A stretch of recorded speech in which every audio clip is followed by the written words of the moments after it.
அனைவருக்கும் வணக்கம். இப்பொழுது லண்டனில் நேரம் பகல் 11 மணி. பேராசிரியர் அருள்நிதி சின்னத்துரை முருகானந்தவேல் இன்று எமது அமைப்பின் ஊடாக தவமும் தனிமனித அமைதியும் என்ற தலைப்பில் சிந்தனையை வழங்க உள்ளார். பேராசிரியர் பற்றிய ஒரு அறிமுகம். இவர் இலங்கை யாழ்ப்பாணத்தை சார்ந்த மனவளக்கலை பேராசிரியர் ஆவார்.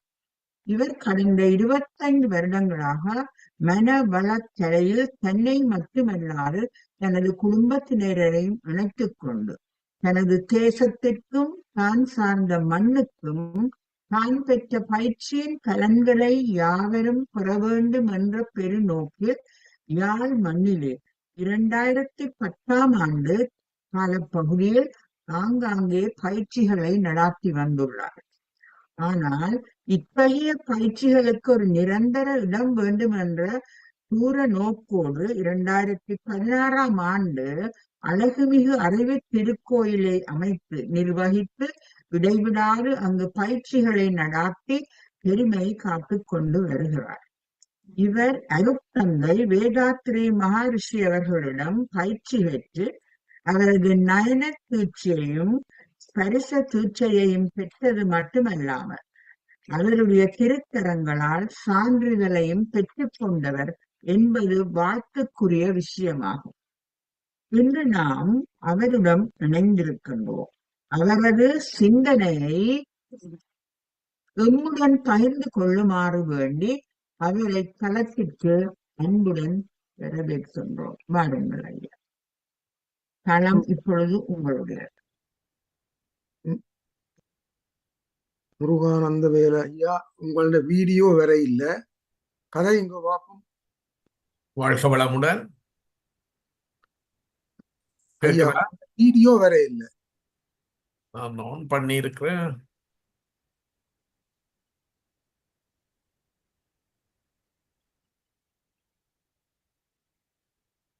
யூடியூபுக்கு போய் கொண்டிருக்குது.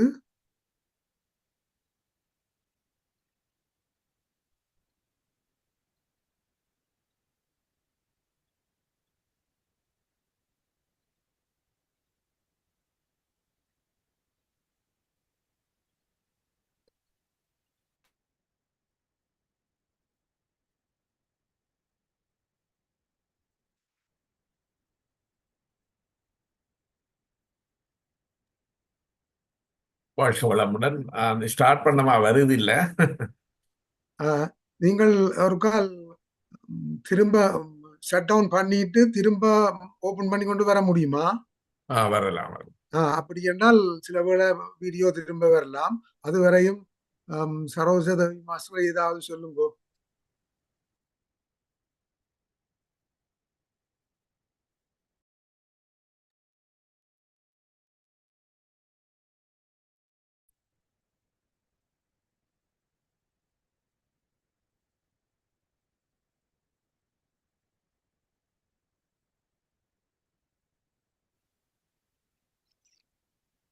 இன்று எங்களுடன் இணைந்திருக்கும் பேராசிரியர் அவர்கள் மிகுந்த, அதாவது வேதாத்ரி மகரிஷி அவர்களிடம் சிறந்த பயிற்சிகளை பெற்று தன்னுடைய அறிவினை எங்களுடன் பகிர்ந்து கொள்ள என்று இணைந்துள்ளார்.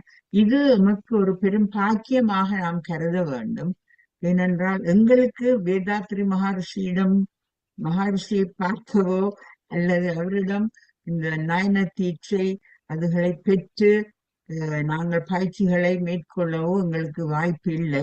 ஆனால் அவரிடம் கற்ற கலைகளை அவர் இன்று எங்களுடன் பகிர்ந்து கொள்ள வந்திருப்பது எங்களுக்கு ஒரு பெரும் பாக்கியமாகத்தான் நாங்கள் கருத வேண்டும். அவர் கூறும் கருத்துக்களை நாங்கள் மிகவும் கவனமாக உள்வாங்கினோமே ஆனால் எமது தனி மனித மன அமைதிக்கு அது பெரிதும் உதவும் என்று நான் நம்புகின்றேன். திரும்ப வந்திருக்கிறார். வீடியோ வர இல்ல, பரவாயில்ல, நீங்கள் வீடியோ கண்டினியூ பண்ணுங்க ஐயா. நம்ம பேர பண்ணிடலாம். என்னய்யா? Okay okay sir. உங்களோட வீடியோ வரையில சத்தம் எல்லாம் வடிவா வருது. ஆனா யூடியூப் போய் கொண்டு இருக்கு. பரவாயில்ல, நீங்க கதையுங்க. வாழ்க வையகம், வாழ்க வையகம், வாழ்க வளமுடன். குரு வாழ்க, குருவே துணை. இறைவனை மனதில் ஏழ்மையில் வாழ்க்கை செய்து மறைபொருள் உணரத்தக்க மகன் வேண்டி தவம் செய்த என்னை நிறைவாக பெற்றெடுத்து நேர்மையாய் வளர்த்தெடுத்த என் பெற்றோர் அறவடி தொழுகிறேன். வாழ்க வளமுடன். உலக சமுதாய சமாதான உலக அமைதி வேண்டி நாளாந்தம் நடந்து கொண்டிருக்கக்கூடிய இந்த நிகழ்விலே பங்கு பெற்றுவதில் பெருமகிழ்ச்சி அடைகிறேன். குறிப்பாக உலகம் அமைதி பெற வேண்டும் என்பதற்காக உலகளாவிய ரீதியிலே தவம் நடாத்தி தவத்தினூடாக ஒவ்வொருவரும் அமைதி பெறலாம் என்ற பெரிய உண்மையை கொண்டு இந்த மெய்நிகர் தொடர்ந்து நடந்து கொண்டிருப்பதை இட்டும் எனக்கு பெருமையே. காரணம், ஆசான் அருத்தந்தை வேதாத்திரி மகர்ஷி அவர்கள்தான் தனி மனித அமைதி மூலம்தான் உலக அமைதி காணலாம் என்ற பெரிய பேருண்மையை இந்த உலகுக்கு வழங்கி இருக்கிறார்கள்.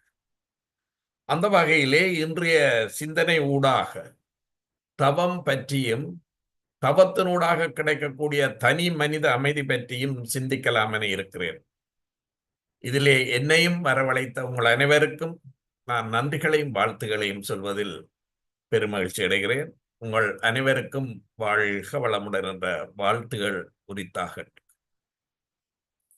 தவம், தியானம், தவத்தை நாங்கள் எப்படி செய்கிறோம் என்பதை தாண்டி ஒரு அமைதி நிலையில் இருந்து தவத்தை கற்றுக்கொள்வது, தவம் இயற்றுவது என்று சொல்வார்கள். தவமாய் தவம் இருந்து அப்படி என்று சொல்வார்கள். தவம் எவ்வளவு நேரம் செய்ய வேண்டும் என்ற கேள்விகள் கூட நிறைய இருக்கிறது. ஆழமான ஒரு தியானம் என்று கூட சொல்வார்கள். ஆனால் திருப்புகழிலே அரை நிமிட நேர மட்டில் தவமுறைதம், ஒரு நாணற்ற நிலை அல்லது மனமற்ற நிலையில் ஒரு தவம் இயற்ற முடியுமாக இருந்தால் ஒரு அரை நிமிடம், அது இந்த உலக அமைதிக்கு நிச்சயமாக வழிவகுக்கும் என நான் நினைக்கிறேன். எனவே இந்த தவம் செய்தால் என்ன நடக்கும்? நினைத்தது நடக்கும், நடப்பதை நினைப்போம். நாம் நினைப்பதெல்லாம் நடக்குமா என்ற கேள்வி நிச்சயமா ஒவ்வொருவர் மத்தியிலும் ஏற்படும். ஆனால் நிச்சயமாக நடக்கும். அது எப்படி என்று சொன்னால், மன அலைச்சுழல் வேகம், எலக்ட்ரோஎன்செபலோகிராம் என்று ஆங்கிலத்தில் சொல்வார்கள். மன அலைச்சுழல் வேகத்தை குறைந்த அலைவரிசையில் நுண்ணிய அலையக்க நீளத்துக்கு கொண்டு வருவோமாக இருந்தால், அந்த நிலையில் நாங்கள் தவம் இயற்றுவோமாக இருந்தால் நிச்சயமாக நாங்கள் நினைப்பது நடக்கும். நினைப்பது என்பது நல்லதை மட்டும் நினைப்போம். இன்றைய சூழலில் ஒவ்வொரு மனிதர்கள் மத்தியிலுமே ஒரு மனக்கிலேசமான நிலையிலே தான் இந்த உலகம் இயங்கிக் கொண்டிருக்கு. சில நேரம் போருக்கு ஏதாவது காரணம் சொல்லலாம். ஆனால் வீட்டில் நடக்கக்கூடிய சண்டை தான் வான்காந்தத்திலே பதிவாகி அதே ஃப்ரீக்குவன்சி, அதே அலைவரிசையில் உள்ளவர்கள் மத்தியில் போய் சேரும் பொழுது எண்ணங்கள், அந்த எண்ணம் தான் போராக மலர்கிறது. போர் மலர்கிறதா என்று கேட்டால் நீங்களே சிந்தியுங்கள். அப்ப இந்த தவம் என்னென்ன செய்யலாம்? அதாவது உங்களுக்கு விஞ்ஞான பூர்வமாக பார்ப்போமாக இருந்தால் beta, alpha, theta, delta wave, அந்த மன அலை சுழல் வேகத்திலே நமது மனதை எப்படி கொண்டு வருவது, ஒரு எண்ணங்களற்ற நிலைக்கு எப்படி கொண்டு வருவது? எண்ணம் இல்லாமல் நம்மால் செய்ய முடியுமா அப்படி என்று சொன்னால் இல்லை. ஆனால் தவம் இயற்ற நாங்கள் ஆரம்பித்தோமாக இருந்தால் படிப்படியாக நமது எண்ணங்கள் குறைந்து கொண்டே இருக்கு. குறிப்பாக வேதாத்திரி மகர்ஷி அவர்கள் பல விதமான தியானங்கள், 9 தியான வகைகளை அவர்கள் உருவாக்கி இருக்கிறார்கள். அப்ப ஆக்கினை சக்கரத்திலே ஒரு தியானம் துரியத்திலே கொண்டு போகலாம். ஆக்கினை என்பது உங்களுக்கு அனைவருக்கும் தெரிந்த புருவ மத்தியிலே இருந்து அந்த பூர்வ மத்தியை நினைத்து மனதை அமைதி நிலைக்கு கொண்டு வரும். இந்த விடயங்களிலே நமது மனம் அமைதி பெறுகிறதா என்பதை நமக்கு சில நேரம் தெரியாமல் இருந்தாலும் பார்ப்பவர்கள் மத்தியிலே தெரியும். இவர் தியானம் பண்ணுகின்றவரா என்பது தெரியும். நேற்றைய தினம் யாழ்ப்பாணம் அறிவித்திருக்கிற கோயிலிலே பிரம்மஞான பயிற்சி நடைபெற்றது. கிட்டத்தட்ட ஒரு 60-70 பேர் அதிலே கலந்து கொண்டார்கள். அப்பொழுது எனது நண்பரும் ஒரு முன்னாள் கல்வி பணிப்பாளர் வந்து என்னை சந்திக்கும் பொழுது 2 பேரின் வயதை கேட்டு போட்டு அவர் ஒரு வசனம் சொன்னார்கள். என்ன சொன்னார்கள் என்று சொன்னால், மனவளக்கலை செய்பவர்களுக்கும் எங்களுக்கும் முகத்திலே நிறைய வித்தியாசம் இருக்கு அப்படின்னு சொன்னார்கள். அங்குதான் நாம தவம் செய்கிறோம் என்ற ஒரு நிலை ஏற்படுகிறது. அப்ப தவத்தால் என்ன செய்யலாம்? வேதாத்திரி மகர்ஷி அவர்கள் வாழ்த்து, வாழ்க வளமுடன் என்ற ஒரு வாழ்த்தை உருவாக்கி இருக்கிறார்கள். வாழ்க வையகம், வாழ்க வையகம், வாழ்க வளமுடன். ஆசான் அருட்தந்தை வேதாத்திரி மகர்ஷி அவர்கள் வாழ்க வையகம் என்று 2 முறை சொல்லி இருக்கிறார்கள். இப்ப இந்த உலகம் வாழ்ந்தால்தான் நாம் வாழலாம். நாம் வளமுடன் வாழ வேண்டுமாக இருந்தால் இந்த உலகம் அமைதி பெற வேண்டும். அப்ப தவத்தால் உலக அமைதி வருமானா நிச்சயமாக வரும். அப்ப தவம் என்ன மாதிரி இயற்ற வேண்டும் என்பது பல்வேறு கோணங்களில் பல்வேறு அறிஞர்கள், சிந்தனையாளர்கள், ரிஷிகள், ஞானிகள் உருவாக்கி இருக்கிறார்கள். நாங்கள் பின்பற்றக்கூடிய ஆசான் அருட்தந்தை வேதாத்திரி மகர்ஷி அவர்களின் தியான முறையிலே ஏற்கனவே நீங்கள் அறிமுகப்படுத்தினபடி போலது நான் 25 ஆண்டுகளுக்கு முன்பு அவரை சந்திக்கக்கூடிய ஒரு பெரிய வாய்ப்பு கிடைத்தது. அந்த வாய்ப்பினூடாக நான் பெற்றுக்கொண்ட அந்த வாழ்க்கை முறை, ஒரு மனிதன் மனிதனாக வாழ வேண்டும். முதலாவது மனிதம் நிறைந்தவனாய் வாழ வேண்டும்.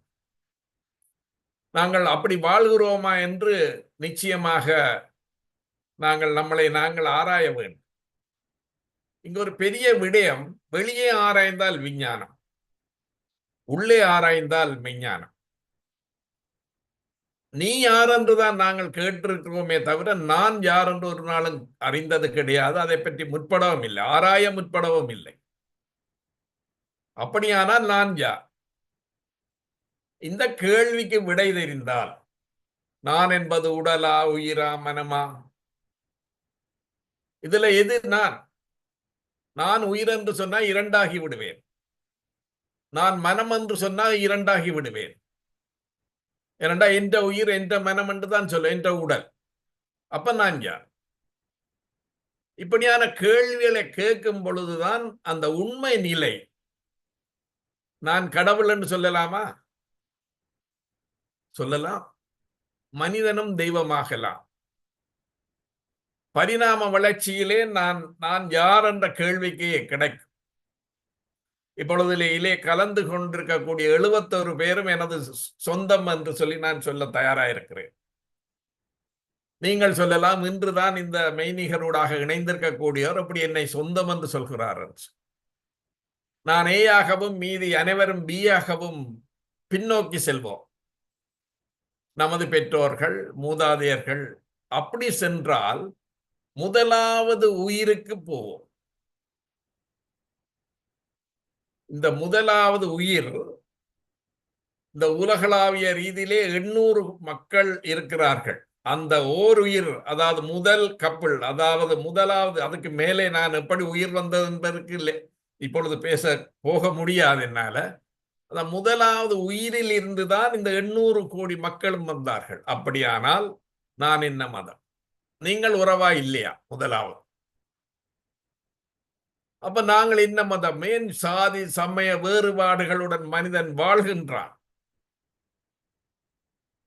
நாங்கள் அனைவரும் பிரபஞ்சத்தின் தன்மாற்றத்தின் வந்த விளைவுதான் மனிதன். அப்ப மனிதன் மனிதனாக வாழ கற்றுக்கொள்ள வேண்டும். இன்னைக்கு ஒவ்வொரு குடும்பங்களிலும் அமைதி இருக்கிறதா? கணவன் மனைவியிடையே அமைதி இருக்கிறதா? பெற்றோர் பிள்ளைகளிடம் இணக்கப்பாடு இருக்கிறதா? அந்த அமைதியை கொண்டு வர வேண்டுமாக இருந்தால் நம்மை நாம் அறிய வேண்டும். நான் யார் என்ற கேள்விக்கு பதில் கிடைத்தால் இந்த உலகம் உடனடியாக கூட அமைதியாகும். எனவே இந்த தவத்தின் மூலம் அதை அடையலாமா என்று நீங்கள் கேட்டால் நிச்சயமாக அந்த மன அலைச்சுழல் வேகம் பீட்டா, அல்பா, தீட்டா, டெல்டா வே என்று சொல்லக்கூடிய அந்த 3 0 அந்த நிலைக்கு துரியாதீத நிலையில் நீங்கள் செல்வீர்களாக இருந்தால் நிச்சயமாக அடையலாம். ஆசான் அருத்தந்தை வேதாத்திரி மகர்ஷி ஒருவர் பெங்களூரிலே டாக்டர் ராஜு என்பவரிடம் இந்த இஜி எலக்ட்ரோஎன்செபலோகிராம் என்ற கருவை அவரது உடலிலே பயன்படுத்தி அவர் தவம் செய்தார்கள். அந்த ஒரு நிலையிலே அந்த மிஷின் இயங்கவில்லை. அப்பொழுது டாக்டர் பதட்டமானார். ஆனால் அந்த நிலையில இருந்து வேதாத்திரி மகர்ஷி படிப்படியாக கீழே இறங்கும் பொழுது அந்த மிஷின் வேலை செய்தது. அதுதான் நானற்ற நிலை, மனமற்ற நிலை. எனவே அந்த மனமற்ற நிலைக்கு நம்ம ஒவ்வொருவரும் சாதாரண மக்கள் போகலாமா என்று கேட்டால் கஷ்டம்தான், பட் இருந்தாலும் போகலாம். நம்மை அமைதிப்படுத்துவதற்கான என்ன தயார்படுத்தல் நாங்கள் செய்து கொண்டிருக்கிறோம். அப்படியாக இருந்தால் நாங்கள் இந்த தவத்தின் மூலம், நீங்கள் தவம் இயற்றுங்கள், தவத்தின் நிறைவிலே மகர்ஷி அவர்கள் வாழ்த்து சொல்லியிருக்கிறார்கள். வாழ்க வளமுடன். வாழ்க்கை துணையை வாழ்த்து சொல்கிறார்கள். முதலாவது மகர்ஷி நிறைய விடயங்களிலே தொட்டு செல்கிறார்கள். எண்ணம் ஆராய்தல், ஆசை சீரமைத்தல், கவலை ஒழித்தல், சினந்தவித்தல், நான் யார். எண்ணம் வரக்கூடிய எண்ணங்களை மாற்ற முடியுமா? நல்ல எண்ணங்களுடன் நம்மால் வாழ முடியுமா? நிச்சயமாக வாழலாம். நாங்கள் ஒரு சொல்லுக்கான அர்த்தத்தை தேடிக்கொண்டிருக்கிறோம் நமது வாழ்க்கையிலே.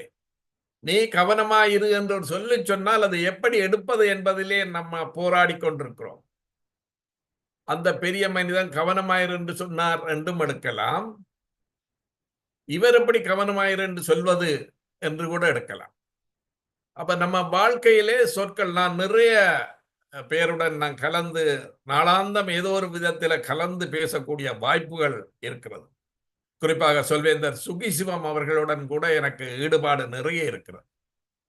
அப்ப மக்கள் மனிதிலே ஒரு தவம் என்றதை இன்று தியானம், இசை மூலம் கூட தியானம் செய்யலாம். அங்கு அமைதி நிலை வருமாக இருந்தால் எந்த நிலையிலும் நாங்கள் தியானம் செய்யலாம். அப்ப தவம் செய்தால் மன அலைச்சுழல் குறையும். மன அலைச்சுழல் குறைந்த நேரத்திலே மற்றவர்களை வாழ்த்தும் பொழுது, வாழ்க வையகம் என்று வாழ்த்தினால் இந்த உலகம் அமைதி பெறும். அந்த பெருநம்பிக்கை நமக்கு இருக்க வேண்டும். அப்படியாக இருந்தால் நாங்கள் இந்த தவத்தின் மூலாக, தவம் எப்படி சித்தியாகும் என்று கூட பார்க்கலாம். பாரதி கூட ஒரு பாடல் வரி சொல்வார்கள், அக்குனி குஞ்சொன்று கண்டேன், அதை அங்கில் ஒரு காட்டிலே பொந்திடை வைத்தேன், வெந்து தணிந்தது காடு, தளல் வீரத்து குஞ்சென்று மூப்பென்று உண்டோ தத்தரிகிறதோம் என்று அந்த பாடல் வரிகள் தொடர். இங்கு சொல்லக்கூடியது, நாங்கள் கர்மாவை கொண்டு வந்திருக்கோம். அதாவது ஜெனட்டிக்கை கொண்டு வந்திருக்கிறோம். இந்த உலகத்திலே நமது பெற்றோர் மூதாதையர் அவர்களின் சஞ்சித பிராரத்த ஆகாமிய கர்மாக்களை நாங்கள் கொண்டு வந்திருக்கிறோம். இந்த கர்மங்கள் தீர வேண்டுமாக இருந்தால், இந்த கர்மா தீர வேண்டுமாக இருந்தால், அல்லது முன்வினை தீர வேண்டுமாக இருந்தால் தவத்தினால் முடியும் என்பதைத்தான் பாரதி அக்கினி குஞ்சொன்று கண்டேன், மூலாதாரத்தில் இருக்கக்கூடிய அந்த அக்கினி குஞ்சை துரியம் என்ற நிலைக்கு தலை உச்சிக்கு கொண்டு வருவோமாக இருந்தால் வெந்து தணிந்தது காடு. வெந்து தணிந்தது காடு என்பது நாங்கள் கொண்டு வந்த வினைகள், கர்மாக்கள் தீரும். அப்ப நாங்கள் தவம் இயற்றினால் 2 விதமாக இருக்கு. பாவப்பதிவு இருக்கு, புண்ணிய பதிவும் இருக்கிறது. எனது மூதாதையார் ஒரு என்ன சொல்றது, ஒரு நான் பேச்சாளனாக வர வேண்டும் என்று நினைத்திருந்தால் நான் பெறலாம். எனது முப்பாட்டன் நினைத்திருக்கலாம். நான் ஒரு பாடசாலை அமைக்க வேண்டும் என்று ஒரு முப்பாட்டன் நினைத்திருந்தால் அதை சில நேரம் பேரன் பேத்தி செய்யலாம். இதுதான் கர்மா. அப்ப கர்மாவை போக்குவது எப்படி? நாங்கள் கொண்டு வந்த வினையை இந்த பிறப்பிலே கழிப்பது எப்படி? அதற்குத்தான் தவம். அப்ப இந்த தவத்தை நாங்கள் எப்படி செய்ய வேண்டும் என்பதை தாண்டி தவத்தின் பலாபலன்கள் நமக்கு எப்படி பலன் கிடைக்கிறது, இதுதான் ஒரு முக்கியமான விடயம். அப்ப நாங்கள் இந்த கர்மாவை நான் லண்டன்ல நேரடியாக பேசும்பொழுது அம்மா ஒரு ஆள் கேள்வி கேட்டார்கள். அவர்கள் யாழ்ப்பாணத்திலே மிகவும் மேலான ஒரு பதவியிலே இருந்தவர்கள் கேட்டார்கள், சார், இங்கு நான் வந்து பிள்ளைகள் உதாசீனப்படுத்துகிறார்கள், பேர பிள்ளைகள் கணக்கெடுக்கிறார்கள் இல்லை, என்ன செய்யலாம்? நான் 2 வசனம் சொன்னேன். எதிர்பார்க்காமல் வாழுங்கள், ஏற்றுக்கொள்ற தன்மையை வளர்த்துக் கொள்ளும். இது முடியாவிட்டால் ஆசான் அருத்தந்தை சொன்ன விடயத்தை நான் சொன்னேன். பதிவு எங்களுக்கு ஒரு நல்ல பதிவு அல்லது கூடாத பதிவு, ஜெனட்டிக்கா வந்த பதிவு ஒரு 60% இருந்தால் இப்படி நடக்கக்கூடிய துன்பங்களூடாக ஒரு 10% கழிந்து போச்சு அப்படி என்று நீங்கள் இருக்கலாம். முடிந்தால் ஏற்றுக்கொள்ளுங்கள். நமக்கு வாழ்க்கையில வரக்கூடிய துன்பங்கள் நோய்களாக இருக்கலாம், துன்பங்களாக இருக்கலாம், அலைச்சலாக இருக்கலாம், பொருளாதார நஷ்டங்கள் கூட ஏற்படலாம். இவை எல்லாமே இன்று செய்ததல்ல, எப்பவோ முடிந்த காரியம் என்று யோக சுவாமிகள் சொன்னார். அதே போலதான் இந்த வினைகளை நாங்கள் அறுக்க முடியுமா? அதுதான் தவம்.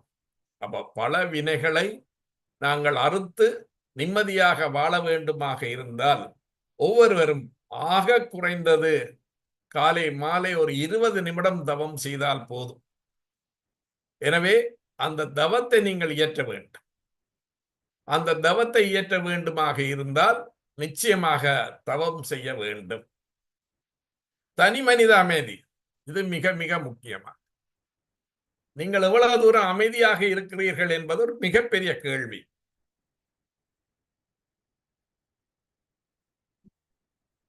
இந்த வீடியோ வருவதில்லை, ஒரு நிமிஷம் பண்ணிக்கணும். என்ற பேரன் வந்துதான் இதை செய்திருக்கிறார். வாழ்க வளமுடன் பேரன். அவர் மற்ற மகள் வீட்டில இருந்து வந்து இப்பொழுது வந்து ஓன் பண்ணிட்டு போறாரு. இந்த தொழில்நுட்பங்களை நாங்கள் படிக்கவில்லை, ஏதோ ஒரு வகையிலே தெரிந்து வைத்திருக்கிறோம். ஆனால் சில நேரம் இடைஞ்சல் வந்தால் அது செய்ய முடியல. அப்ப மகள் அடித்தா என்ன உங்களோட படம் காண இல்லை அப்படின்னு சொன்னார்கள். அப்ப நான் பேரனை அனுப்பி விடுங்கள்னா அவர் வந்தாரு, உடனடியாக மேல அமர்த்தினாரு, மேல முடிஞ்சு. அப்ப இந்த தொழில்நுட்பங்கள் எல்லாம் எப்படி வந்தது? அந்த அறிவின் ஆற்றல், அந்த தெய்வீக ஆற்றல் என்று கூட சொல்லலாம். அப்ப தனி மனித அமைதி எப்படி வரும்? தியானம் செய்தால் படிப்படியாக மன அலைச்சூழல் குறைந்த வேகம் இருக்கும் பொழுது, குறிப்பாக மகரிஷி சொல்வார், சினம் யாரிடம் முதலாவது வருது அப்படின்னு லிஸ்ட் ஒன்று எழுத சொன்னார். எங்களோட பயிற்சி காலத்திலே உங்களுக்கு யாரிடம் கோபம் கூடுதலாக வருது அப்படின்ற ஒரு லிஸ்ட் ஒன்று போட சொன்னார்கள். லிஸ்ட் போட்ட பிறகு சொன்னார்கள், எல்லாம் மூடி வையுங்க, நான் சொல்றேன், முதலாவது ஆள் கணவனாக இருந்தால் மனைவி, மனைவியாக இருந்தால் கணவன். எல்லாரும் ஓந்து சிரித்தார்கள். அதுதான் உண்மையும் கூட. ஏன் அங்க வர வேண்டும்? நமது வாழ்க்கை துணை என்பது வாழ்க்கைக்கு முழுமையாக துணையாக இருக்கக்கூடியவர்கள் மத்தியில ஏன் கோபம் வர வேண்டும்? விட்டுக் கொடுக்க மாட்டோமே. விட்டுக் கொடுத்து பாருங்கள், நிச்சயமாக அங்க அமைதி வரும். அப்ப விட்டுக் கொடுக்க வேண்டிய நிலை எப்படி வருமாக இருந்தால் வாழ்த்தி பாருங்கள். அதான் முதல் வேதாத்திரி மகர்ஷி வாழ்த்துவது வாழ்க்கை துணை வாழ்த்து சொல்லி இருக்கிறார்கள்.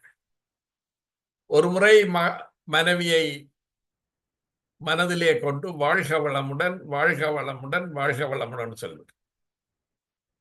அதே மாதிரி பிள்ளைகளை வாழ்த்துங்கள், சகோதர சகோதரிகளை வாழ்த்துங்கள், நண்பர்களை வாழ்த்துங்கள், உறவுகளை வாழ்த்துக்கள், ஏன் எதிரியை கூட வாழ்த்தலாம். அப்ப இந்த வாழ்த்துவதர் மனதளவிலே வாழ்த்தி பாருங்கள். இப்பொழுது கூட மாறாத நோயை கூட வாழ்த்தின் மூலம் மாற்றிய நிறைய சந்தர்ப்பங்களை நான் அனுபவித்திருக்கிறேன், கேட்டிருக்கிறேன், மகிழ்ச்சி அடைந்திருக்கிறேன். அப்படியானால் இந்த தனி மனித அமைதி எப்படி வர வேண்டுமாக இருந்தால், நான் அமைதியா இருக்க வேண்டும். நான் காலையிலே தொழிலுக்கு செல்கிறேன் என்றால் அங்கு உள்ளவர்களுடன் அமைதியாக இருக்கக்கூடிய ஒரு வாய்ப்பு எப்படி ஏற்படுகிறது. அங்குதான் இந்த தவம் நமக்கு உதவியாக இருக்கு. இந்த தவத்தின் மூலம் குடும்ப அமைதி எப்படி வரும்? பெற்றோர்கள் கணவன் மனைவி இருவரும் சண்டை பிடித்தால் பிள்ளைகள் அதை பார்த்து கொண்டுதான் இருப்பார்கள். அப்ப பெற்றோர்கள் பிள்ளைகள் மத்தியிலே சண்டை பிடிக்காமல் வாழ பழகிக்கொள்ள வேண்டும். அதற்கு தவம் உதவும். நாளாந்தம் தவம் செய்ய செய்ய செய்ய என்ன நடக்கும் என்று சொன்னால், ஒரு எதிர்மறை எண்ணங்கள் இல்லாமல் நேர்நிறை எண்ணங்கள் சாதாரணமாக வந்து கொண்டே இருக்கு. இப்ப சில பேர் சொல்வார்கள், இந்த வாகனத்துல போனா என்ன நடக்குமோ, அடிபட்டு போகுமோ, எதிர்மறை எண்ணங்கள்லாம் மனசுல இருக்கு. நான் இரவு தான் யாழ்ப்பாணத்திலேருந்து வந்தேன், இரவு 12 மணிக்கு தான் வந்தேன்.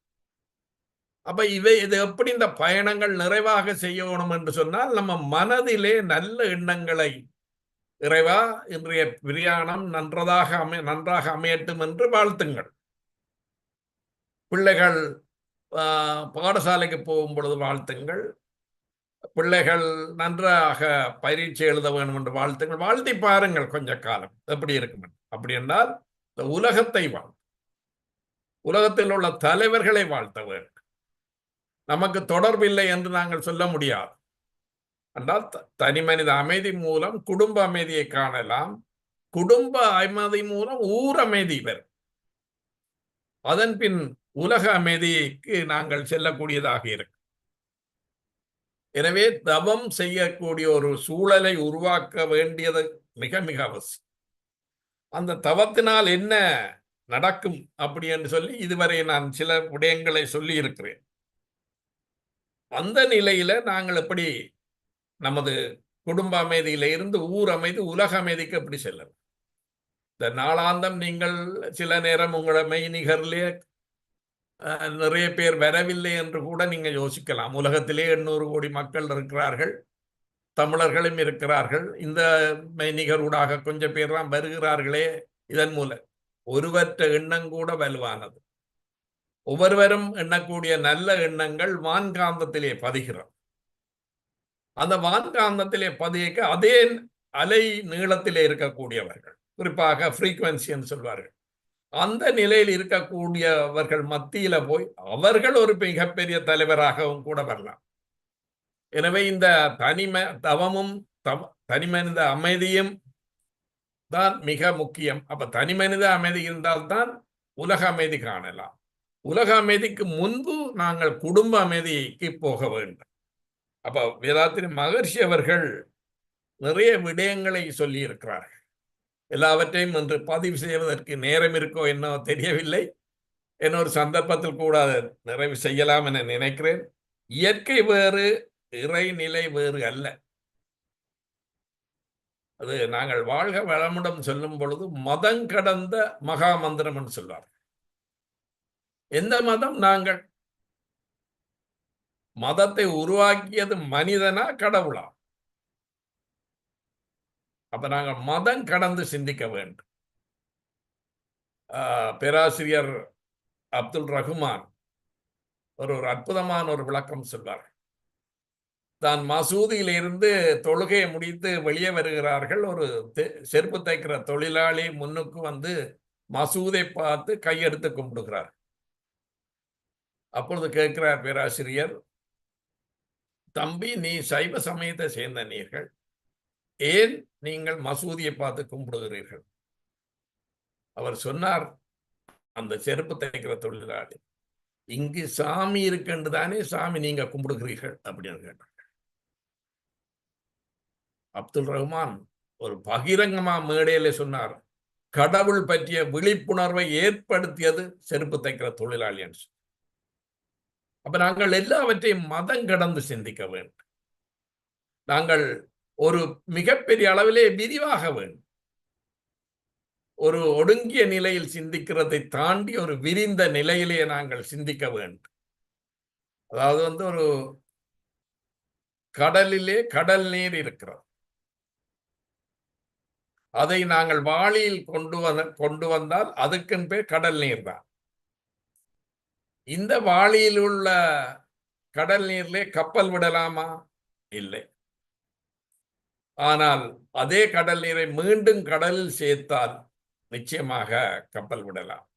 நாங்கள் எல்லை கட்டி இருக்கும் வரை மனிதன், எல்லை அற்ற நிலைக்கு நாங்கள் செல்வோமாக இருந்தால் கடவுள்தான் நாங்கள், தெய்வம்தான் நாங்கள் என்ற நிலைக்கு உயர வேண்டும். மனிதனும் தெய்வமாகலாம். துரியாதீத தவத்தை இயற்றக்கூடிய ஒரு வாய்ப்பு கிடைக்குமாக இருந்தால் நிச்சயமாக ஒரு தெய்வ நிலையை நாங்கள் அறியக்கூடியதாக இருக்கு. நாம் வாழ்வது மட்டும் வாழ்க்கை அல்ல, மற்றவர்களையும் வாழ வைப்பதும் வாழ்க்கைதான். தனக்காக வாழ்பவன் மரணம் வரை வாழ்வான், பிறருக்காக வாழ்பவன் மரணமில்லா பெருவாழ்வு வாழ்வான். அப்ப நாங்கள் ஏதோ ஒரு வகையில மற்றவர்களுக்கு உதவி செய்து வாழ வேண்டும். அந்த உதவி என்னவாக இருக்க வேண்டும்? ஒரு வாய்ச்சொல்லாக கூட இருக்கலாம். வாழ்க வளமுடன் என்று கூட வாழ்த்தலாம். இப்படியான ஒரு உலகளாவிய ரீதியிலே நீங்கள் உலகம் அமைதி பெற வேண்டும் என வாழ்த்துவது கூட, தியானம் செய்வது கூட ஒரு மிகப்பெரிய விடயமாக, மனதின் மறுமுனை இறைநிலை, இந்த இடைவெளியை குறைப்பதுதான் புலன்மயக்கம் கடத்தலாகும். இதனால் வினைகள் யாவும் நீங்கி அமைதியாகும். எனவே இந்த மகர்ஷி அவர்கள் சொல்வார்கள், இந்த மனமானது மடல் விரிந்த பூவெனவே மலர்ந்த மதிகொண்டு மண்ணுலகில் வாழ்வோர்கள் மயக்கம் நீங்கி வாழ்க என்று சொல்வார்கள். எனவே இப்படி ஒரு சந்தர்ப்பம் எனக்கு கிடைத்திருக்கிறது. பிரார்த்தனை மதம் என்று சொல்வார்கள், தியான மதம் என்று சொல்வார்கள், பக்தி மார்க்கம் என்று சொல்வார்கள், தியான மார்க்கம் என்று சொல்வார்கள். அதாவது நாங்கள் சமய ரீதியாக பார்த்தால் அந்த நிலைக்கு உயர வேண்டும். அதாவது நாங்கள் 4 படி இருக்கிறோம்.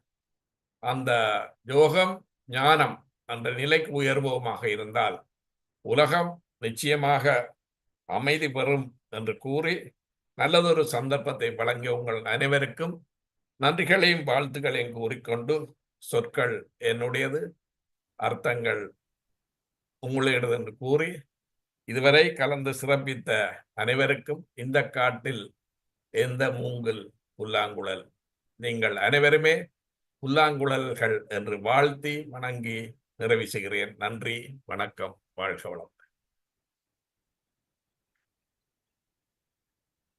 மிக்க நன்றி பேராசிரியர் அவர்களே. இன்று நீங்கள் தனிமனித அமைதி மூலம் தான் உலக அமைதியை அடைய முடியும் என்ற ஒரு அருமையான சிந்தனையை மிகவும் சிறப்பாக விளக்கி கொண்டதற்கு உங்களை பாராட்டி நன்றி தெரிவிக்கும் முகமாக நாங்கள் உங்களுக்கு 30 வினாடிகள் கைகளை தட்டி கொள்ள போகின்றோம்.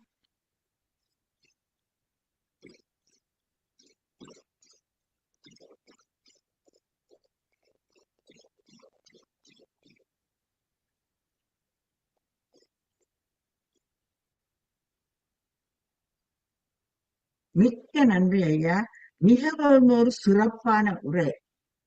தவம் என்பது தியானம் என்று கூறினீர்கள். தியானம் மனதினை வளப்படுத்தும் ஒரு கலை என்றும் கூறினீர்கள். மிகவும் சிறப்பாக இருந்த நாங்கள் தியான தளத்திலே இதனைத்தான் நோக்கி தியானம் செய்து கொண்டிருக்கிறோம். மனதை வளப்படுத்தும் கலையைத்தான் கற்றுக்கொண்டிருக்கின்றோம். ஒரு கேள்வியை நான் உங்களிடம் கேட்க விரும்புகிறேன். இன்றைய உலக சூழலிலே, அதாவது மேற்கத்திய நாடுகளிலே நடைபெறும் சில விடயங்களை பார்க்கும் பொழுது ஐயா, இந்த உலகில் மனிதர்கள் மீண்டும் ஒரு உலகப்போர், அதாவது 3வது உலகப்போர் மூழுமோ என்ற அச்சத்தினால் மன கிளேசத்துடன் வாழ்ந்து கொண்டிருப்பது கண்கூடாக இருக்கின்றது. நீங்கள் கூறினீர்கள் உலகத் தலைவர்களை வாழ்த்துங்கள். அவர்கள் வாழ்த்தும் பொழுது அதனால் சிறப்படைய முடியும், மன அமைதி அடைய முடியும், உலக அமைதியை அடையலாம் என்று கூறினீர்கள். ஆனால் இந்த உலக தலைவர்களும் இந்த தவத்தினை மேற்கொண்டால்தான் அவர்களை நாங்கள் வாழ்த்த முடியும் என்பது என்னுடைய கருத்து. அதாவது அவர்கள் முதலில் மனப்பக்குவம் அடைய வேண்டும். அவர்கள் மனப்பக்குவம் அடைந்தால்தான் உலக அமைதிக்கு வழிகோலுவார்கள் என்பது என்னுடைய கருத்தையா. நீங்கள் அதை பற்றி என்ன நினைக்கிறீர்கள்? வாழ்க வளமுடன். உண்மையில இது எல்லோர் மத்தியிலும் இப்படியான கருத்து இருக்கிறது. இப்ப அது எனக்கு இது அரசியலாக நான் சொல்லவில்லை. ஒருவர் சென்னையிலிருந்து என்னிடம் கேட்டார்கள், எனது கணவரை நான் வாழ்த்துகிறேன், அவர் ஒன்றும் இதுவரை சரிவரவில்லை, என்ன செய்யலாம்? நான் சொன்னேன், உங்க மனசிலே இருக்கு ஒன்றும் சரி வராதுன்னு சொல்லி, அதை முதல் நீங்க வெளியே எடுத்துருங்க, அவர் சரியா வருவேன். அதைத்தான் உங்களுக்கு நான் சொல்வேன். உலக தலைவர்களை பற்றி நாங்கள் சிந்திக்க வேண்டாம், போர்களை பற்றியும் நாங்கள் சிந்திக்க வேண்டிய அவசியம் இல்லை. நாங்கள் மனதளவில் நல்லதை நினைப்போம். நமது எண்ணங்கள்லாம் வான்காந்தத்திலே பதிகிறது. அந்த எண்ணங்கள் ஊடாக நிச்சயமாக தலைவர்களிலே மாற்றம் வரும் என்ற ஒரு நல்லெண்ணத்துடன் நீங்கள் இருங்கள். நிச்சயமாக சிலது காலத்தால் நடக்கக்கூடியது. சுனாமி வருகிறதே, குழந்தை பிள்ளை என்ன பாவம் செய்தது?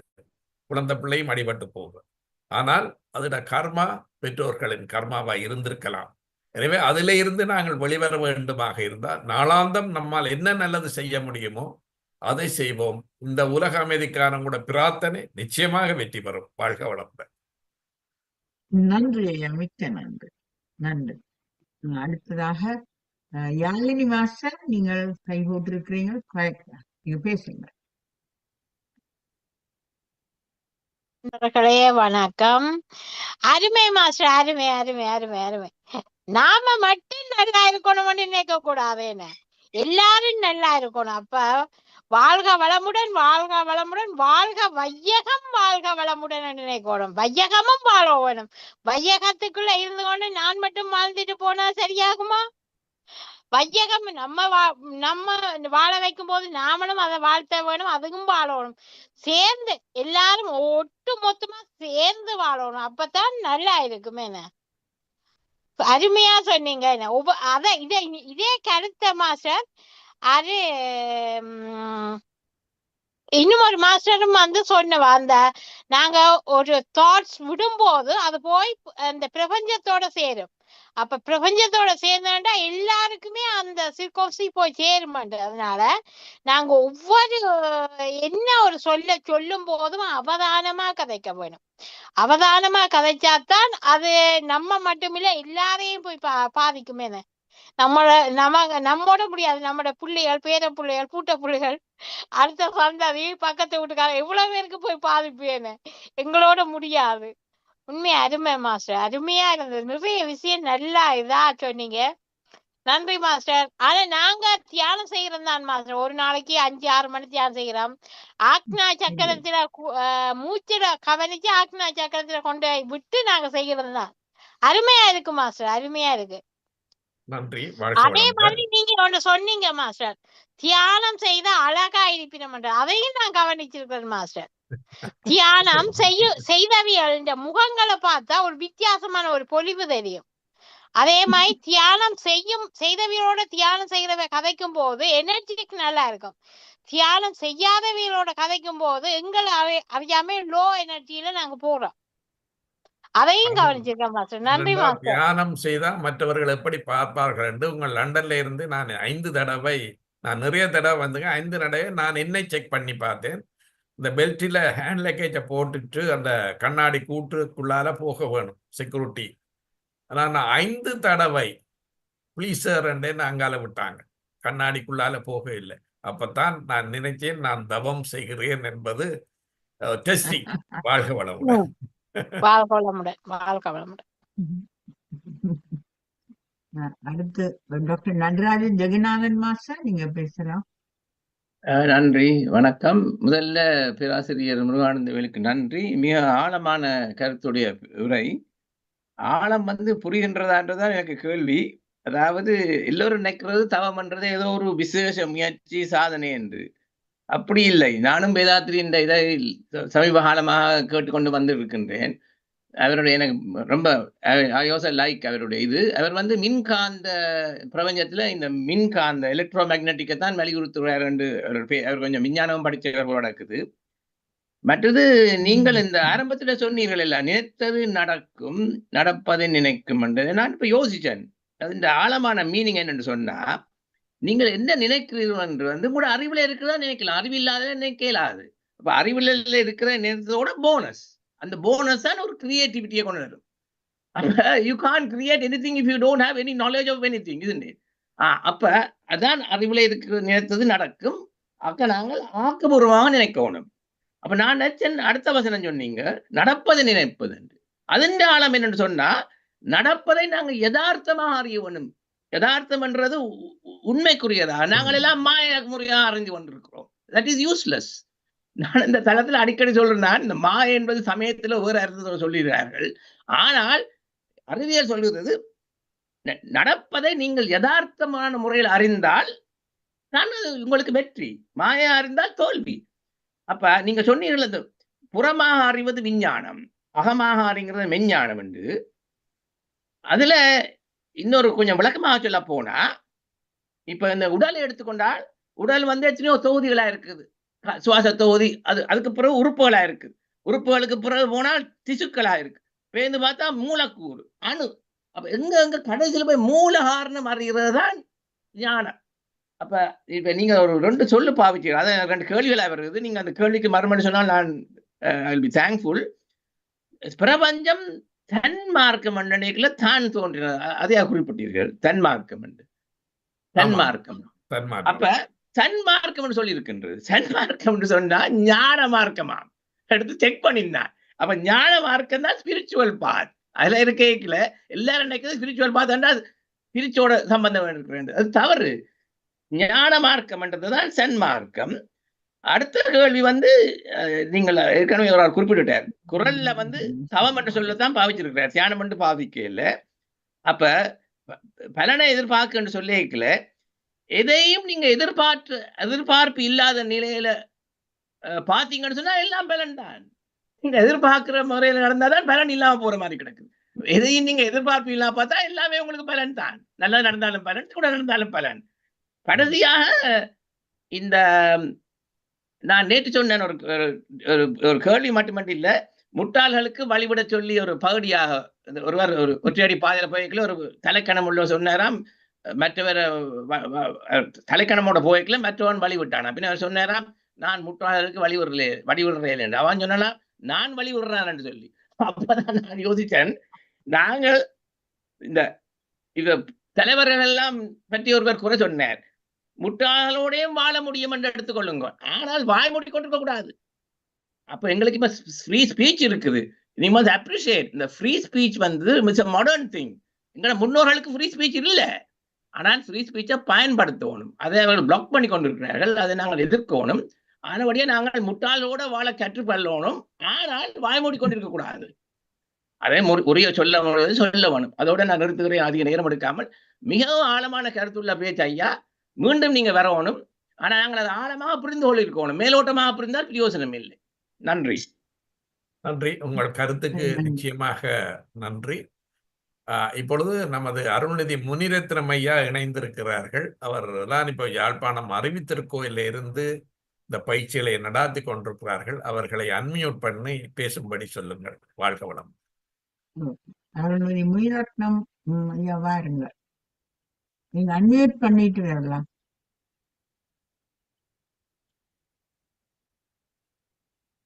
அன்மியூட் பண்ணுங்க ஐயா. கஷ்டமா இருக்கா? இல்ல, நான் அன்மியூட் பண்றதுக்கு கமாண்ட் கொடுக்கணும். என்ன பேர்ல வந்திருக்கிறார்?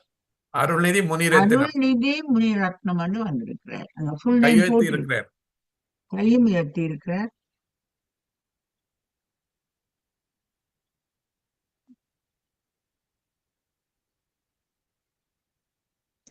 வாழ்க வையகம், வாழ்க வையகம், வாழ்க வளமுடன். பேராசிரியர் முருகானந்தவேல் ஐயா அவர்கள் ஒரு அற்புதமான ஒரு நிகழ்வு. எப்படி சொல்றேன் அப்படின்னா, வேதாத்திரி மகர்ஷியுடைய கருத்துக்களை மிக அருமையாக வெளியிட்டார். தொடங்கும் போதே தவம் செய்தால் என்ன பலன் கிடைக்கும் என்ற வார்த்தை குறிப்பிட்டார். தியானம் தவம் செய்கின்றோமே, நமக்கு என்ன பலன் கிடைக்கும், என்ன மாதிரி கிடைக்கும் என்று சொல்லும்போது அவர் சுருக்கமாக 2 வார்த்தையில் குறிப்பிட்டார். நினைத்தது நடக்கும், அடுத்தது நடப்பதை நினைப்போம். இது எப்படி சாத்தியம்? அதுக்குத்தான் சொன்ன உதாரணங்கள். மனதினுடைய அலைச்சூழல் வேகம் அந்த பேட்டா வேவிலிருந்து படிப்படியாக குறைந்து வந்து அந்த 1 3 நிலைக்கு வரும்போது மனமானது அமைதியடைய ஆரம்பிக்கும், எண்ணங்கள் எண்ணிக்கை குறையும், அதை சார்ந்து வரக்கூடிய எண்ணங்களுக்கு திரிவு அதிகமாக இருக்கும். ஒரு ஐயா கூட கேட்டார், நீங்க உலகத்தை வாழ்த்தி கொண்டு இருக்கும் போதே எப்படி என்று சொல்லிட்டு ஒரு அற்புதமான வார்த்தை குறிப்பிட்டார். நீங்கள் வாழ்த்தி கொண்டிருக்கும் போது இந்த வாழ்த்து வான்காந்தத்தில் பதிந்து யாரெல்லாம் உலக அமைதிக்காக தன்னை ஈடுபடுத்திக் கொண்டிருக்கின்றார்களோ அவர்களுக்கு அவருடைய அந்த கருத்தினை, அந்த எண்ணத்தினை வலிமை சேர்க்கும் என்றார். அதுக்குத்தான் அந்த உதாரணம். அதே போல அவர் குறிப்பிட்ட சில உதாரணங்கள், பாரதியார் பாடல் அக்னி குஞ்சு ஒன்று கண்டேன் சொல்லவும் சரி, அதற்கடுத்து பேராசிரியர் அப்துல் ரஹ்மான் அவர் குறிப்பிட்ட அந்த கருத்து அருமையானது. ஒரு ஐயா மாஸ்க்கு போயிட்டு கும்பிட்டு ஒரு அன்பர் வெளியே வரும்போது அந்த செருப்பு தைக்கும் தொழிலாளி இது இஸ்லாம் மதத்தை சார்ந்து சொல்லும்போது எல்லா இடத்திலும் கடவுள் தானே இருக்கார் என்று சொல்லும்போது அவருக்கு அறிவு கண் திறந்து என்று குறிப்பிட்டார். அது அருமையான ஒரு உதாரணமாக கொண்டு வந்தார். ஆக தவத்தின் மூலமாக பலவற்றை நம்மால் அடைய முடியும் என்பதை மிக அழகாக நிறைய உதாரணங்கள் சொல்லி எப்படி சாத்தியம் என்பதையும் சொன்னார். அதற்கும் மேலாக வேதாத்திரி மகர்ஷி அவர்கள் வடிவமைத்த இந்த உலக சமாதி சேவா சங்கம் எப்படி அதிலே தன்னை ஈடுபடுத்திக் கொண்டிருக்கின்றது, தனி மனித அமைதி தொடங்கினால்தான் குடும்பம், ஊர், உலகம், சுற்றம் என்று போய் சேரும் என்று மிக அருமையாக குறிப்பிட்டார். ஒரு அருமையான சிந்தனை. இந்த சிந்தனை கேட்பதற்கு ஏற்பாடு செய்து உங்கள் அனைவருக்கும் எனது மனமார்ந்த நன்றி, வாழ்த்துக்கள். வாழ்க வளமுடன், வாழ்க வளமுடன். வாழ்க வளமுடன் ஐயா, நன்றி. இவர் கடந்த 1 மாத காலமாக யாழ்ப்பாணம் அறிவித்திருக்கோயிலில் இருந்து பயிற்சிகளை வழங்கி கொண்டிருக்கிறார்கள். அவர் ஸ்டேட் பேங்க் ஆஃப் இந்தியாவில் சீஃப் மேனேஜராக வேலை செய்தவர். வாழ்க வளமுடன். நன்றி ஐயா. அடுத்தது சிவானந்தி மாஸ்டர், நீங்கள் பேசலாம். அனைவருக்கும் வணக்கம். எனது தாய் மாமனார் தான் எங்களது சின்னத்துறை முருகானந்தவேல் ஐயா அவர்கள். மிகவும் சிறப்பான ஒரு பேச்சு, ஆழமான கருத்து. எனக்கு இந்த அவரது பேச்சில் பிடித்த ஒரு விடயத்தை நான் இதில் பகிர்ந்து கொள்ள விரும்புகின்றேன். எல்லை கட்டி நிற்கும் போது மனிதன், எல்லையற்று நிற்கும் போது இறைநிலை என்று சொன்னார். மிகவும் மிகவும் ஒரு ஆழமான ஒரு கருத்தாக அதை நான் பார்க்கின்றேன். அடுத்தது கர்மா பற்றியும் தவத்துடன் ஒப்புட்டமை மிகவும் அருமை. அதே மாதிரி எங்கள் ஜோகர் சுவாமி போனது ஏற்கனவே எல்லாம் நடந்து விட்டது, அதை குறிப்பிட்டார். மிகவும் சிறப்பு மாமா. அனைவருக்கும் வாழ்க வளமுடன். நன்றி. வாழ்க வளமுடன். நம்ம மருமகள்லாம் இந்த ஏற்பாட்டுக்கு காரணகர்த்தா என்பதை இந்த நேரத்திலே நான் பதிவு செய்ய வேண்டும். வாழ்க வளமுடன். நன்றி. அடுத்து டாக்டர் சிவச்சந்திரிகா, நீங்க பேசலாம். வணக்கம். வணக்கம் அனைவருக்கும். இன்றைக்கு ஒரு அழகான சிறப்பான பேச்சை கேட்க வாய்ப்பு கிடைத்ததற்கு நன்றி கூறிக்கொண்டு, நான் 2 கேள்வியை சுருக்கமாக உங்களிடம் கேட்க விரும்புகின்றேன். என்று சொன்னால், தனி மனித அமைதி. இப்ப நான் தவம் செய்கிறேன் அல்லது தியானம் செய்கிறேன் என்று சொன்னா நான் அமைதிப்படுகிறேன். என்னுடைய அமைதிதான் இந்த உலகத்துக்கு காரணமா, அல்லது நான் வாழ்த்தும் போது, இந்த உலகத்தாளர்களை வாழ்த்தும் போது அங்கே கிடைக்கிற அமைதிதான் எனக்கு கிடைக்கிறதா? அது இருக்கா கூறுங்களேன். வாழ்க வளமுடன்.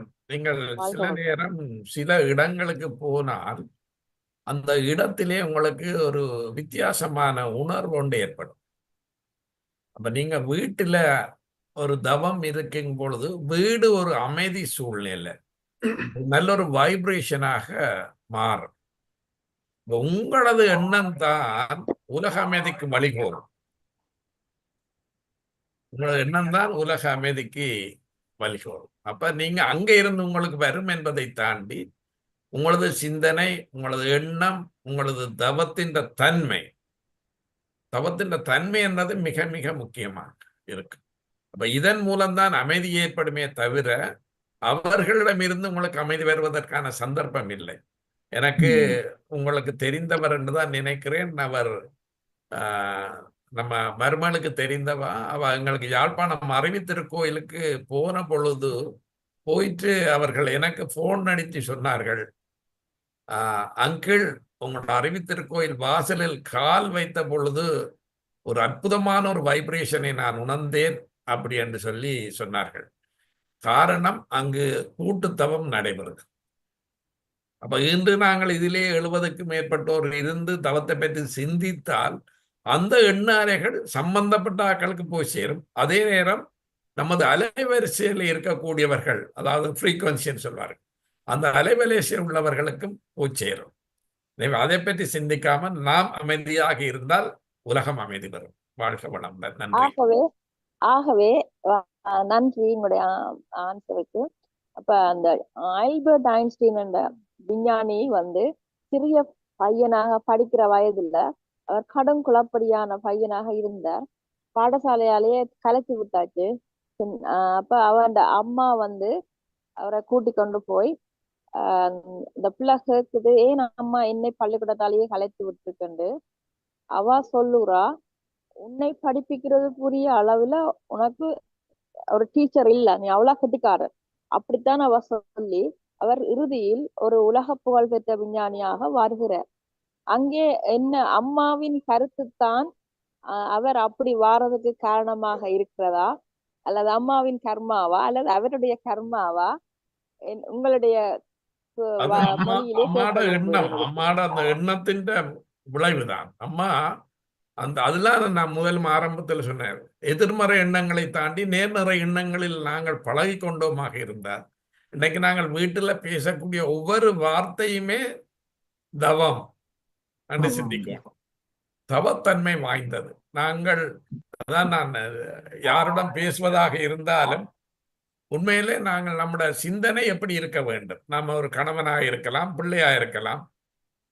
நம்முடைய வார்த்தையின் இதுதான், அந்த எதிரொலி தான் அவர்களை வாழ வைக்கும். அதான் அந்த ஐன்ஸ்டைன் நீங்க தாய், நான் முன்பு ஏற்கனவே கேள்விப்பட்டதான்.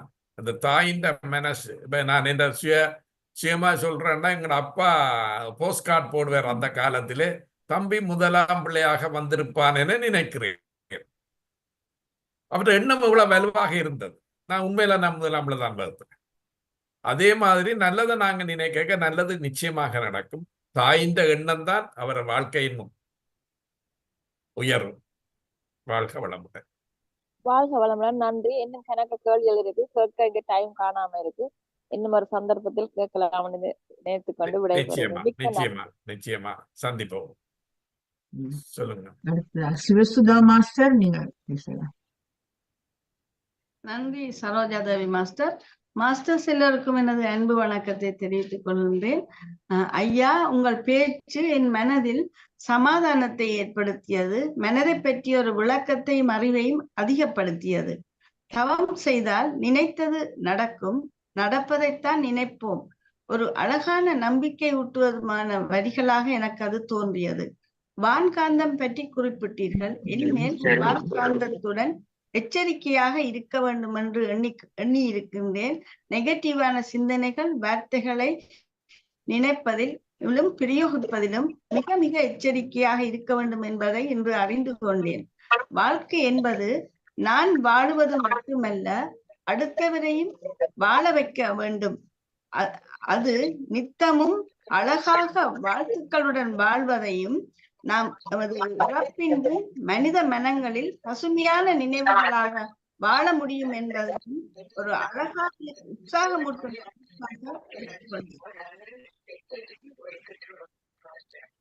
உங்கள் பேசிட்ட அத்தனை நிமிடங்களும் எனது வாழ்க்கை பிரயோசனமாக பெருமதியான நிமிடங்கள், பெருமதியான பேச்சுக்கு நன்றி ஐயா. நன்றி நன்றி. வாழ்த்துக்கள். வாழ்க வளமுடன் அம்மா. அடுத்தது பஞ்சகரம் மாஸ்டர், சிட்னி ஆஸ்திரேலியாவிலிருந்து பேசுகிறார். பேசுங்க. எல்லோருக்கும் வணக்கம். இன்று திரு சிவானந்த முருகானந்த ஐயா அவர்கள் அருமையான உரையை ஆற்றியிருந்தார்கள். தவத்தை பற்றிய தரமான விடயங்களை எங்களுக்கு கூறியிருந்தார். எனக்கு எனது மனதில் எழுந்த ஒரு கேள்வியை மட்டும் 2 கேள்வி இருக்கிறது. ஒரு கருத்துப்பட்ட 2 கேள்வி, அதை கேட்க விரும்புகின்றேன். ஐயா அந்த கேள்வி கேட்டதுக்கு மன்னித்து கொள்ளவும், இருந்தாலும் அது கட்டாயம் கேட்க வேணும் என்ற நிலைமையில நான் அதை கேட்கின்றேன். அதாவது நாங்கள் தியானம் செய்யும் பொழுது உலக சமாதானத்தை நாங்கள் வேண்டி தியானத்தை செய்கிறோம். நாங்கள் உலக சமாதானம் நடக்கும் என்று எதிர்பார்க்கிறோம். ஆனால் தனிப்பட்ட மனிதர் ஒவ்வொருவருக்கும் அவருடைய கர்ம வினைகள் இருக்கின்றபடியினால் அவரவர் கர்ம வினைக்கு அவரவர் அனுபவிக்கும் போது எங்கட தியானம் எப்படி அது நடைபெறும் என்ற ஒரு ரீதியாக நாங்கள் யோசிக்க வேண்டியும் இருக்கிறது. ஆனால் நாங்கள் அதாவது சமாதானம், உலக சமாதானம் ஏற்பட வேணும் என்று தான் நாங்கள் தியானம் செய்ய வேணும். ஆனால் உண்மையில சமாதானம் ஏற்படுமா என்றதுக்கு அதை இன்னொரு மாதிரி கேட்கிறதா இருந்தால், அதாவது இதுவரை காலத்தில் எத்தனையோ சுவாமிமார் எல்லாரும் தவம் இருந்து முன்னேறி அட்டமா சித்திகளை பெற்றெல்லாம் போயிருக்கிறார்கள். அவர்கள் இருக்கும் பொழுதும் இந்த பிரச்சனைகள் இருந்துதான் இருக்கிறது. அப்ப இந்த தவம் எவ்வளவில் வேலை செய்யும் என்பதை ஐயாவே கேட்டுக்கொள்கிறேன். வாழ்க வளமுடன். நான் ஆரம்பத்திலே அதுக்கு சொல்லியிருந்தேன், இந்த வாழ்க்கையில என்ன பெர்சன்டேஜ் நம்ம மாதிரி சிந்திக்கணும். இப்ப இதுல நாங்கள் ஒன்றிணைந்திருக்கக்கூடியவர்கள் உலக சமாதானம் பற்றி சிந்திக்கிறோம். ஆனால் எதிர்மறையாக சிந்திக்கக்கூடியவர்கள் இத்தனை பேர் இருக்காங்க. அப்ப அவங்களோட எண்ணமும் வான்காந்தத்திலே பதியத்தான் செய்யும். ஆனாலும் நாங்கள் தொடர்ந்து இடைவிடாமல், நம்ம மருமகளுக்கு என்னோட அடிக்கடி தொலைபேசியில் அழைக்கும் பொழுது நான் சொல்லக்கூடிய வார்த்தைகள் அவங்களை ஏதாவது எதிர்மறையா சொல்வார்கள். நீங்க அப்படி நினைக்க வேணாம், நடக்கும் என்று நினையுங்கள். அப்படி நான் வாழ்க்கையிலே நடக்கும் என்று நினைத்து எனது வாழ்க்கையில நிறைய விடயங்கள் நடந்திருக்கிறது. சில நேரம் ஒரு திருமணம் எனது பிள்ளைக்கு பேசும் பொழுது சில தடைகள் ஏற்பட்டது. அப்ப தடைகள் ஏற்படும் பொழுது நான் கவலைப்பட்டிருக்கிறேன். ஆனால் அந்த தடைகள் எல்லாம் சரியானது என்பதை நிரூபிக்கப்பட்டது. அதே மாதிரி நமக்கு ஏற்படக்கூடிய சில விடயங்கள் என் குடும்பமாக இருக்கட்டும், நாடாக இருக்கட்டும், உலகமாக இருக்கட்டும், இப்ப அதையும் தாண்டி நாங்கள் இப்பொழுதும் நன்றாக வாழ்கின்றோமே, அதற்கு இறைநிலை நமக்கு ஏற்பாடு செய்திருக்கிறதா? இப்ப நாங்கள் நம்மை பற்றி சிந்திப்பதை பற்றி மற்றவர்களை சிந்திக்கிறோம். அந்த சிந்திப்பதற்கு நமக்கு ஒரு சந்தர்ப்பம் கிடைத்திருக்கு, இறைநிலை ஏற்பாடு. அப்ப இறைநிலையை நாங்கள் விட்டு விட வேண்டிய அவசியம் இல்லை. அதாவது மதம் கடந்து நாங்கள் சிந்திக்கும் பொழுது, உலகம் என்பது ஒரு மதத்துக்கு இல்லை, மதம் கடந்து சிந்திக்கும் பொழுதுதான் நமக்கான சிந்தனை நிச்சயமாக, உங்களோட எண்ணம் வாழ்த்துகிறேன் நிறைவேறும். உங்கள் எண்ணம் மீன்ஸ் இந்த உலகத்திலே இருக்கக்கூடிய அங்கம், இந்த உலகத்தில் 800 கோடி மக்களின் அங்கம் நாங்கள் தான். அது ஒருவராக இருக்கலாம், 100ஆக இருக்கலாம், கோடியாக இருக்கலாம். சுவாமி விவேகானந்தர் என்ன எழுச்சி பெற்றார்கள்? அவர்தான் ஒரு துறவிகளுக்கான ஒரு மடத்தை ஆரம்பித்தார்கள். அதுதான் வளர்ச்சி. அதாவது தொண்டு என்பது எப்படி இருக்க வேண்டும் என்றால், நான் தனி மனிதனாக இந்துவாக இருப்பதை தாண்டி இந்து மத வளர்ச்சி, நான் மதம் என்ற மதம் என்றபடியா நான் இந்து மத வளர்ச்சி என்று சொன்னால், நாங்கள் கோயில்கள் கட்டியிருக்கிறோம். கோயில்கள் மூலம் எத்தனை ஆஸ்பத்திரி கட்டியிருக்கிறோம், எத்தனை கல்லூரி கட்டியிருக்கிறோம், எத்தனை பல்கலைக்கழகம் கட்டியிருக்கிறோம். மற்ற மதங்களிலே பாருங்கள், எத்தனையோ ஆஸ்பத்திரி கட்டப்பட்டிருக்கு. அதுதான் வளர்ச்சி.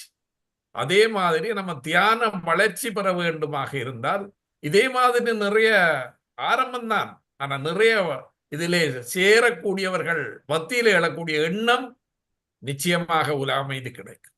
வாழ்க வளமுடனே. நன்றி நன்றி.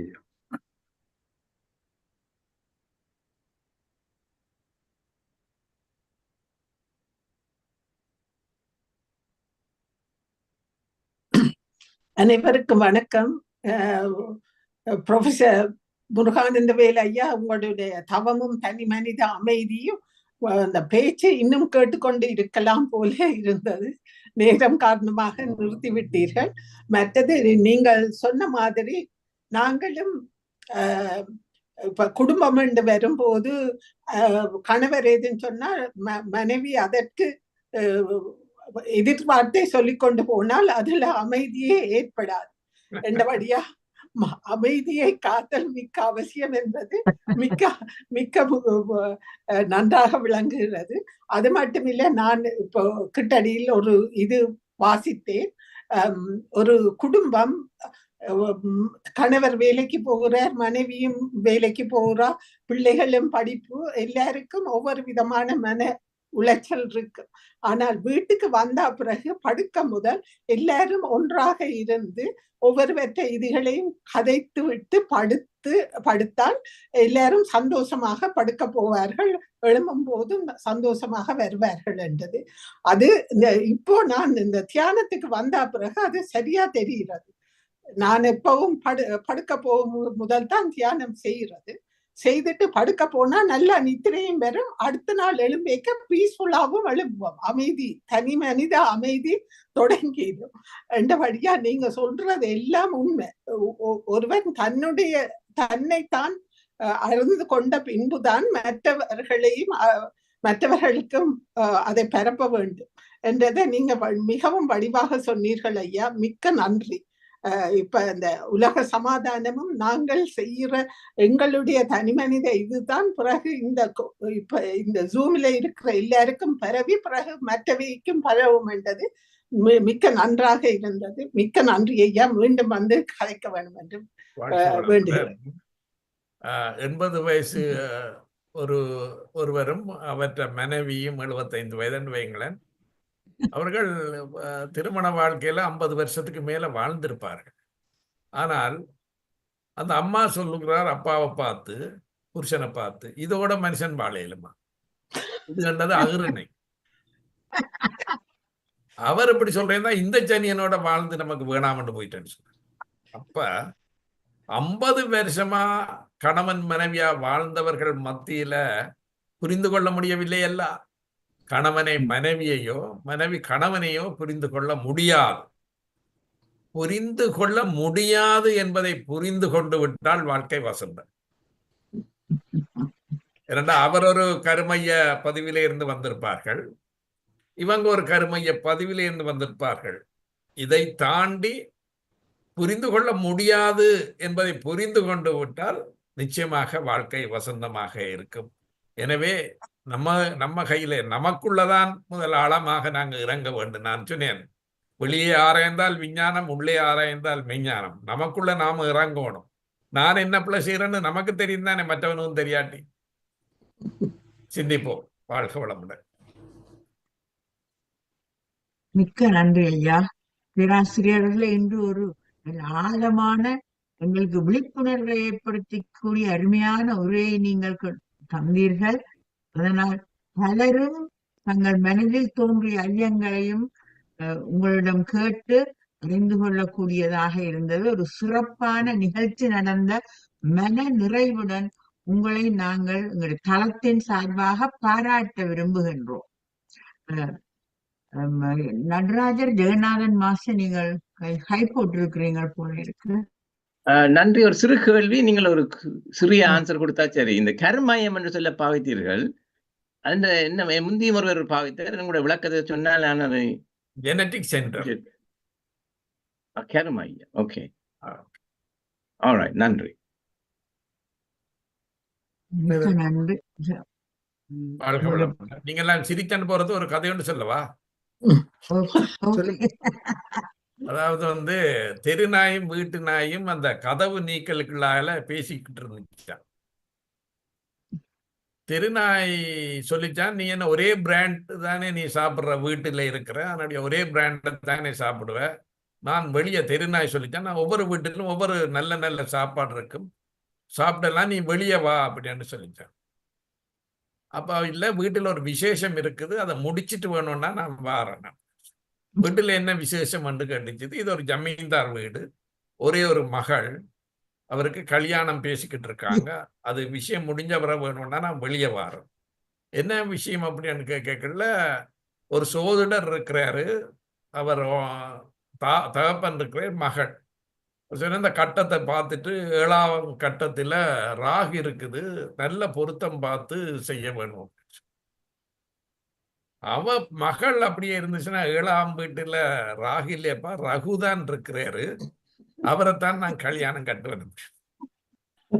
எந்த தகப்பனுக்கு கோபம் வராது? அவன் படிப்பு என்ன, அவன் சாதி என்ன, நமக்கு கிட்ட நிக்கலுமா அப்படின்னு கோபம் வந்துச்சு. கோபம் வந்தோடனே பெல்ட்டை உருவி அடிக்க போய்க்க அந்த நாய் வாலி ஆட்டிக்கின்னு இருக்கு. இந்த நாய்க்கு கட்டி கொடுப்பேனே தவிர ரகுக்கு கட்டி கொடுக்க மாட்டேன்னு தகப்பன் சொன்னேராம். சோ அதுக்காக வேண்டிதான் நான் வெயிட் பண்றேன் வெளியே வர்றதுக்கு. நல்ல பிள்ளை, வடிவான பிள்ளை, ஜமீன்தார் வீட்டு பிள்ளை. மகள் ரகுவ விரும்பினது ஆசை, நாய் பிள்ளையை விரும்பினது பேராசை என்று சொல்வேந்தர் சுகிசிவம் அவர்கள் சொன்னார்கள். அதை உங்களுடன் பகிர்ந்து கொள்வதில் சந்தோஷம். வாழ்க வளம்.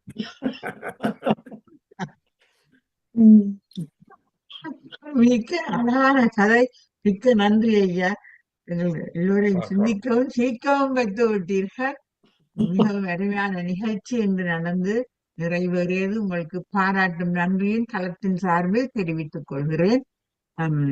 இன்று நாங்கள் நிறைவு செய்ய முதல் இன்று இரவு 8 மணிக்கு, லண்டன் நேரம் இரவு 8 மணிக்கு ஜெர்மனியில் இருந்து கலைவாணி ஏகாந்தராஜா அவர்கள் இணைந்து நோய் தீர்க்கும் ராகங்கள் என்ற தலைப்பிலே நம்முடன் பேசி பாடுவதற்கு இணைவார்கள். சகலரும் இந்த நிகழ்வில் கலந்து பயன்பெறுமாறு அன்புடன் வேண்டிக் கொள்கிறோம். தயவு செய்து இதை தவறாமல் இதில் எல்லோரும் கலந்து கொள்ளுங்கள் என்று பணிவாக வேண்டிக் கொள்கிறோம். மிக்க நன்றி. பேராசிரியர் ஐயாவுக்கு மீண்டும் நாங்கள் ஒரு கரகோஷம் கொடுத்து விட்டு நாங்கள் இந்த நிகழ்ச்சியை நிறைவு செய்வோம். நீங்களும் உங்கள் அன்பு குடும்பமும் அருட்பேராற்றல் கருணையினால் உடல் நலம், நீடாயுள், நிறை செல்வம், உயர் புகழ், மெஞ்ஞானம் ஓங்கி வாழ்க வளமுடன் என வாழ்த்தி நிறைவு செய்கிறேன். நன்றி, வணக்கம், வாழ்க வளம். மிகவும் மிக்க நன்றி ஐயா. இன்று எதிர்பாராத எங்களுடைய ஒருங்கிணைப்பாளர்கள் வெளியே சில காரணத்தால் போய்விட்டார்கள். அவர்கள் திரும்பவும் உங்களுக்கு இன்னொரு சந்தர்ப்பத்தை வழங்கி உங்களை திரும்பவும் வந்து எங்களுக்கு சிறப்பான உரையை ஆற்றுமாறு தாழ்மையுடன் கேட்டுக்கொள்கிறேன். நேரம் நிறைவு செய்யும் வந்தவன்னா நாங்கள் இத்துடன் நிறைவு செய்கின்றோம். நன்றி, வாழ்க வளமுடன். நான் எனக்கு 11ஆம் தேதி இருந்தது, அந்த நேரம் நான் லண்டனுக்கு வந்திருந்தேன். ஒரு மருமகள் மகளின் மருமகன் இறந்து விட்டார்.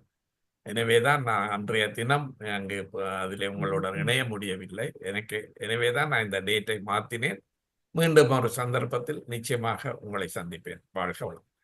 மிகவும் நன்றி ஐயா. வாழ்க வளமுடன். இத்துடன் நிறைவு செய்வோம்.